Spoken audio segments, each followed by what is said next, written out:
Hello viewers, welcome back. Today we want to talk about what is our largest debt in our lives. In most cases, a lot of people struggle to find a reason to invest, for example, to work out, well, where do I channel most of my income to pay down that largest debt in my life first? Because then the rest I can start looking at lifestyle. So let's touch on that, because there's a lot of confusion with the amount of people that I talk to every single day. Now, a lot of the common large debts I see I've put on the board here. We've got mortgage, which is generally the number one debt I get, the cost of our own mortgage. It's a non-tax deductible debt, and obviously based upon the variations in the interest rates from our lenders, it can go up and down any amount of thousands per month based on those changes. So it's a significant debt.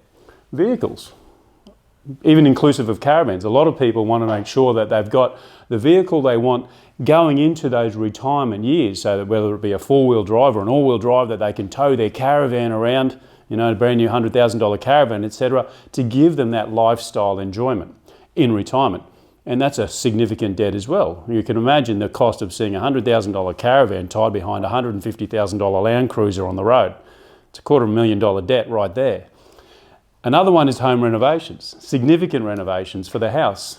A lot of people think, well, when I've paid the house off, I want to go in and I want to redo the kitchen, I want to redo the bathroom, because I'm going to be spending a hell of a lot of time in this home now for the next 20 to 30 years in my retirement. I want to do the yard and I want to put in a pool and, you know, somewhere where the grandkids can play so that I can get them to come around more often. Another significant cost. And again, non-tax deductible because it's your principal residence.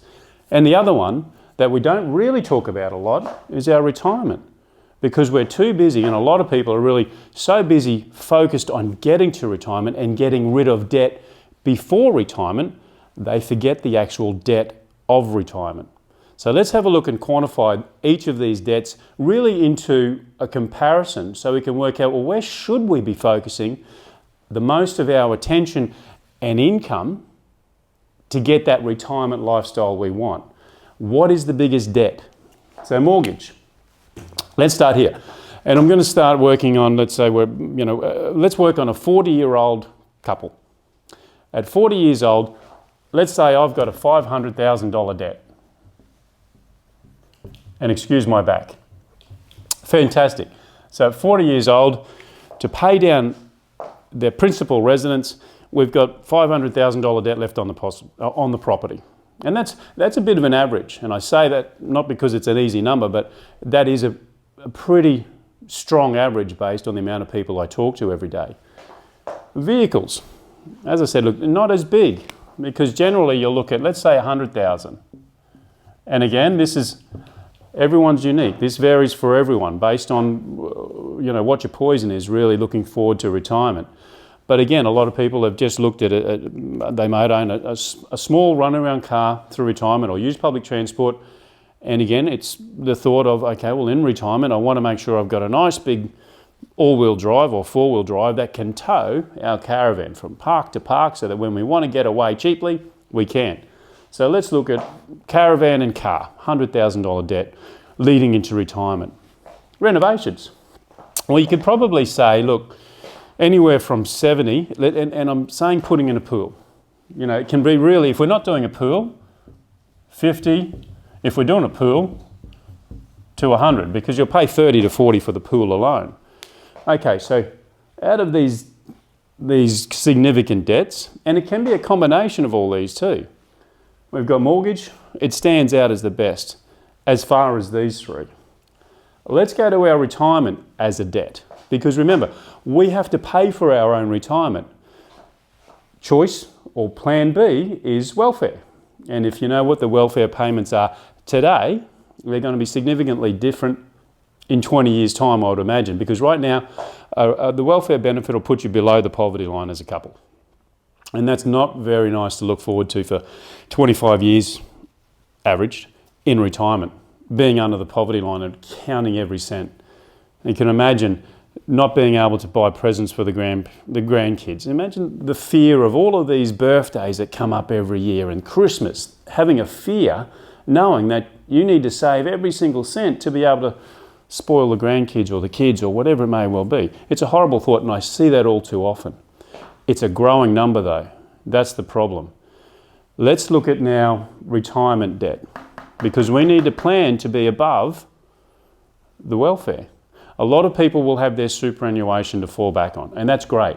What we're seeing right now in superannuation is an average of around that $400,000 to $500,000 at retirement now. I would say in the next 10 to 20 years, that'll at least double, because obviously, a lot of the generation retiring now, superannuation wasn't really a thing to focus on, 30 to 40 years ago. I know it wasn't for me. Let's say in 20 years' time, the average superannuation is $1 million. And I say that in today's dollars, because in 20 years' time, $1 million, based on how the value of the dollar continues to go down every day, $1 million in 20 years' time might be worth $500,000, if not 400,000. But we'll use today's dollars of $1 million for super. A lot of people believe I'm super duper okay with $1 million. Okay, well, let's quantify that. Let's say you live on $100,000 a year now. That's the per annum. That's the household income.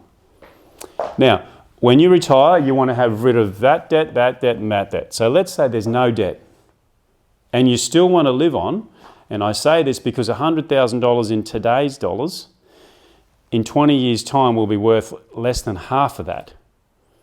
So work on $100,000 per annum. Now, you retire at 65. Let's say we have to plan. We might live to 85, we might live to 83, we might live to 89, we might live to 95. Let's say we average and plan till we're 90, because there's nothing worse than the idea of planning till you're 85 and living till you're 88, because for the last 3 years, you've got nothing. There's no legacy, there's nothing. Imagine that. Terrible. And it's very common, unfortunately. But let's say we need to live on $100,000 per annum, because in retirement, you may not have all of these debts, but you've got 7 days a week to try and find something to do. You've got grandkids, you've got kids, and you've got health costs. I'll guarantee you your health costs aren't going down at any stage. They will increase with age. Grandkids and kids. Well, you've got to go see them, you've got to buy them presents. These are things that you need to budget in for.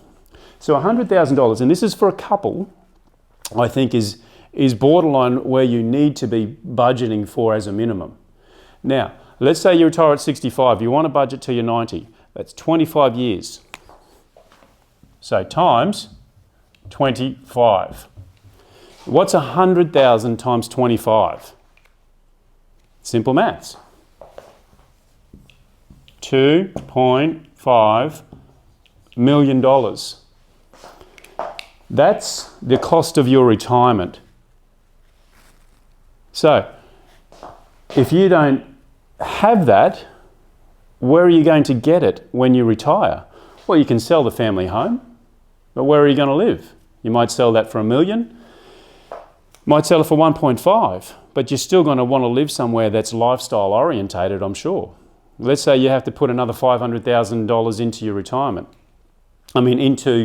You sell it, say $1 million, in just simple numbers, you reinvest another $500,000. Well, you've got stamp duty, the costs of selling, so there's 50 grand gone. So it'll cost you 550 out of that million. So you might have a bit of change left there.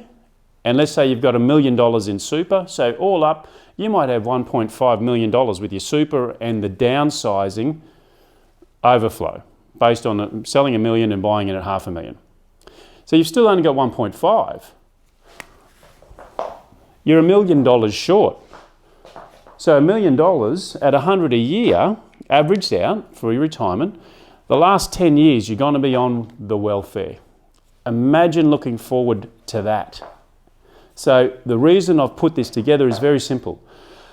We all can invest. And all too often I find people don't have the necessary motivation or comprehension of why they need to invest. Because look, investing, it's change.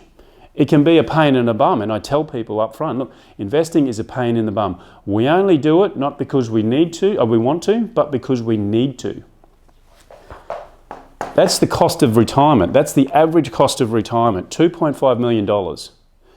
Every person I talk to, and I don't talk to, the wealthy, the super wealthy, not about their retirement anyway, it's none of my business, but people that come to me as clients, 98% of them are short of that amount. So when there's retirement, you're unable to work, you're unable to generate extra income, and the cost of living is continually going up, the cost of your healthcare is continually going up. When you're short and you haven't planned to produce supplements to your superannuation, such as other income streams, well, guess what? Your last 10 years, and this is on average, you're broke. You're in the welfare state. And that's a horrible thought. I don't want anyone to have to endure that. I just want people to be aware. That's the cost of your retirement. So the largest debt we have is not our mortgage. It is our retirement. In the next video, we're going to talk about ways that we can actually overcome this massive shortfall. Thanks for listening. Enjoy your day. Bye for now.